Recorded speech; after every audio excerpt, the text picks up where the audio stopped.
Hazrat Masih Maud ﷺ has already explained. So you can't go on inferring from one thing in a manner as to make the application unlimited for every situation. Every situation demands certain conditions, and those conditions have to be fulfilled before taking a certain measure. Now I'll explain about bribery. The Holy Quran has very clearly laid down that the bribery is forbidden.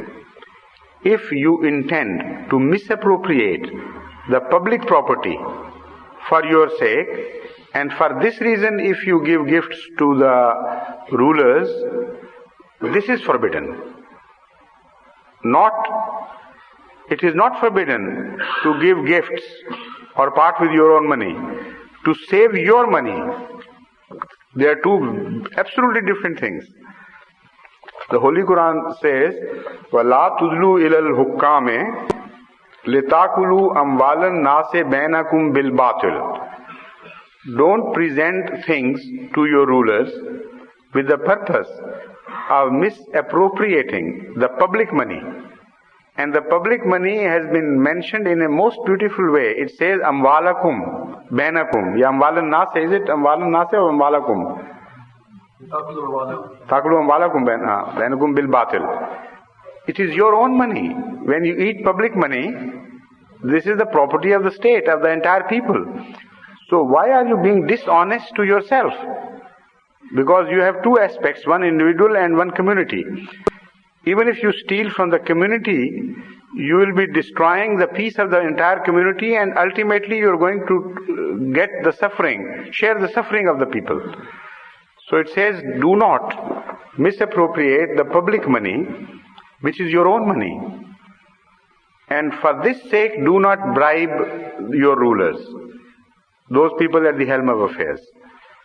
Now that shows that if that is not the object, it is not at all forbidden to give gifts to people. And why it is not forbidden, that has to be kept in mind. If you part with your money for reasons other than this, it is not bribery.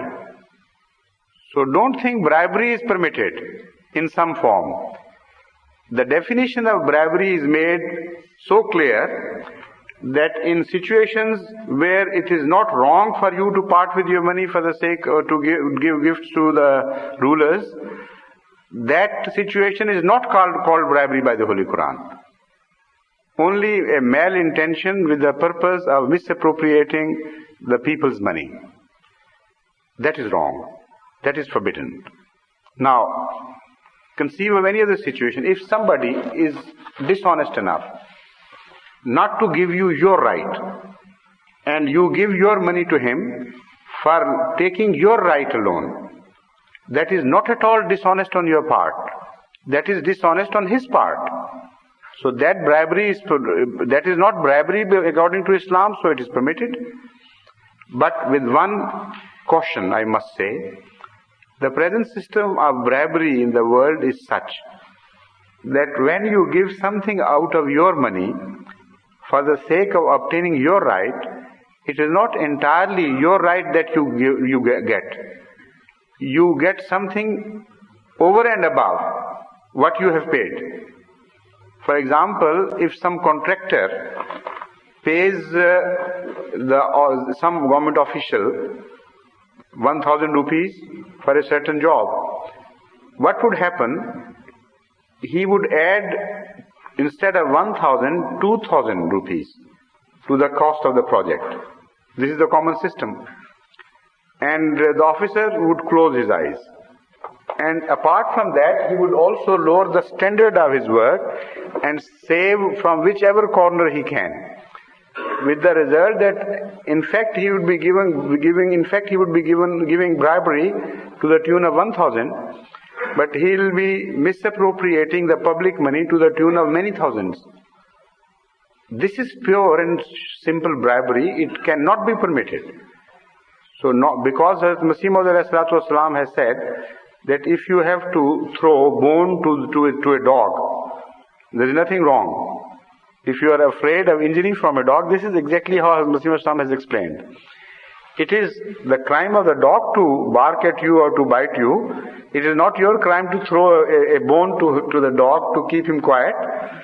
So this is exactly how the Holy Quran has explained, and it is in fact in explanation of this verse that Hazrat Masih Maud Islam has used that symbolic